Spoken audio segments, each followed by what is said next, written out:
Thanks very much, Richard, and thank you for inviting us for Intelligent Health and Catherine and myself, because it has been a really, really good conference, and this morning I felt was really inspiring about the marketing and the behaviour change.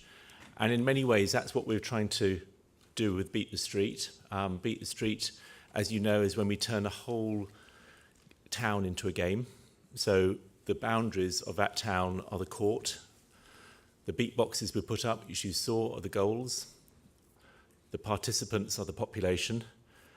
And then they form their own teams. And it is literally a game. And that's what people like. They like the competitive side of it. They like the fun.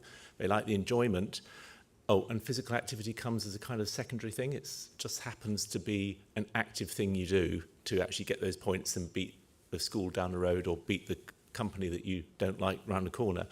But actually, it's all about the game and the fun and getting people together and families going out together and finding new places and exploring your local area.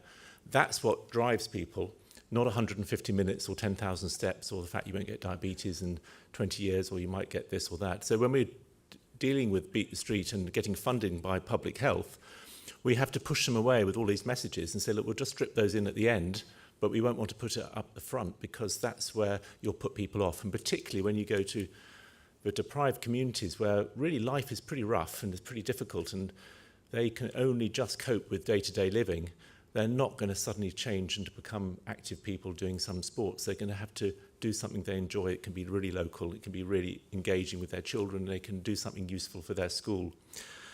So that's the kind of ethos. And I think that was really well represented this morning from both speakers and how we should be looking at but really knowing our audience and how we should actually be kind of building up from where they stand, particularly in the inactive people and the deprived communities where life is difficult and we don't want to make it more difficult for them. We want to actually make it more fun for them.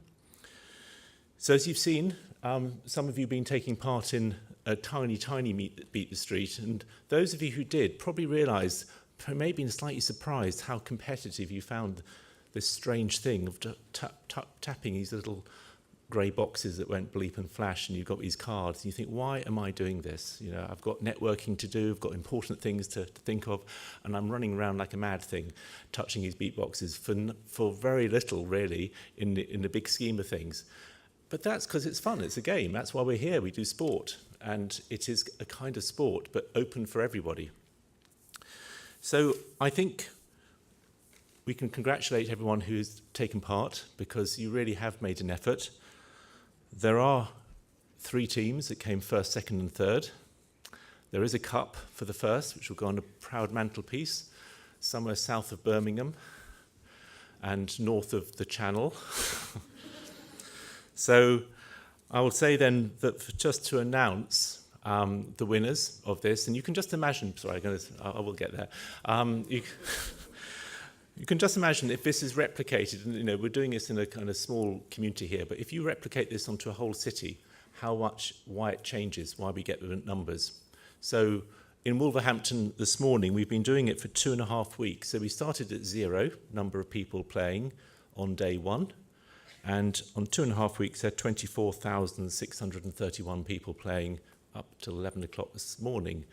So that will end up at about 10% of the entire population of Wolverhampton will be playing this strange game. And you can understand why they're wanting to do it, because once you get it, they want to do more of it. Sandwell, we've got 10,000 people doing it, and that's in the same time scale.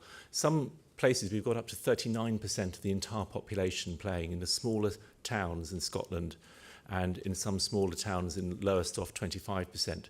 So it really brings the whole community together. It brings everybody together to do some common purpose. Sorry, where was I about the prizes?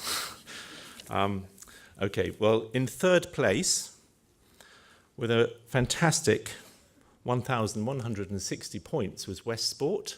So congratulations, West Sport.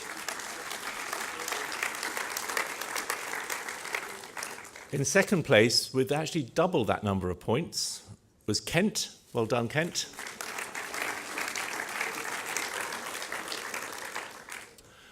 And then those people who are still probably going around feeling dizzy at the moment, for number 1 is Hampshire Hans CSP, who have done 4,110 points.